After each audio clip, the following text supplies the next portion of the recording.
Bakın burada bizim çıkmamış yuvacıklarımız var ki dostlar. Bilmirəm bunu kamera gösterebilir ya yok.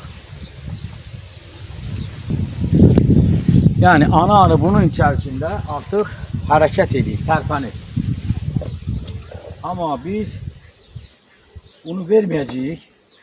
Deməli dostlar, bakın. Bu bizim növbəti gözəlçəmizdir. Bir neçə dəqiqə bundan əvvəl çıxmış. Gözəllər gözəli. Bakın. Bu qaydada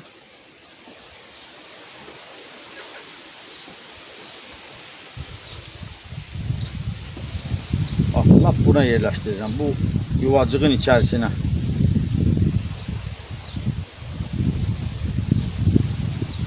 Tez ol, tez ol, tez ol. Tez ol, qayıt yerinə. Qayıt yerinə, qayıt yerinə, qayıt yerinə. Vəssalam.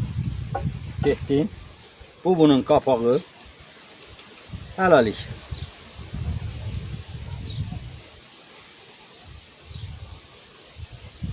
Hazır.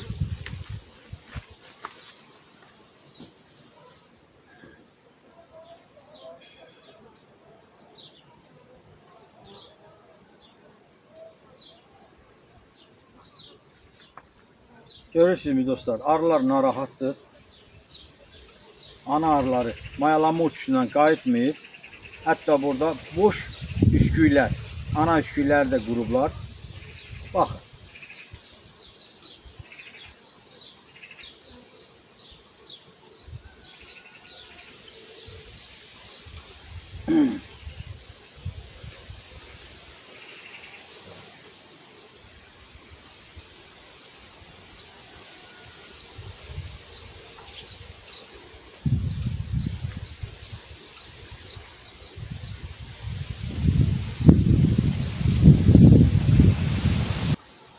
Buna dərhal ana arı vermək lazımdır ki, bu erkəkləşmə getməsin bu kiçik ailədə. Çünki burada artıq sürfələr yoxdur. Heç bir, nə qapalı, nə açıq sürfələr yoxdur. Bəzən bir neçə saat ərzində ailə erkəkləşə bilir. İndi biz, baxın, qısa zamanda ana arını kiçik nukleoslara necə qəbul etdirməyini sizə göstərirəm dostlar. Yəni mən bir neçə il əvvəl YouTube kanalda da paylaşmışdım, Facebook'da da paylaşmışdım.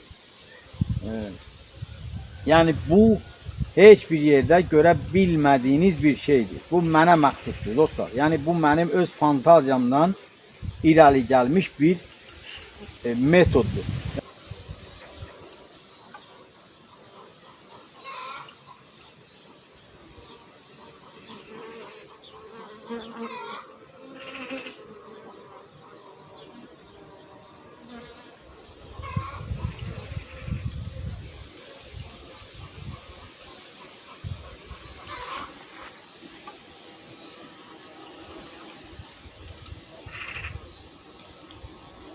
Yemləyirlər ana arını. Çünki bunlara ana arı lazımdır. Burada heç bir sürfə yoxdur. Keç görün, vaxtım yoxdur. Qoy çıxsın, keç. Baxın dostlar.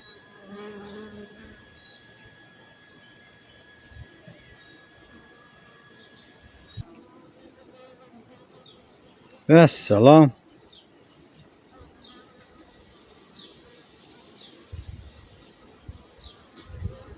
Baxın dostlar.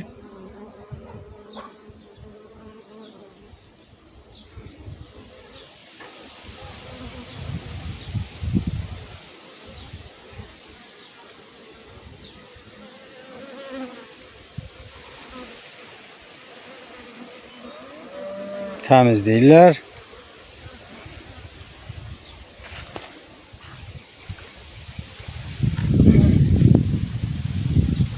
Gördünüz mü aziz dostlar?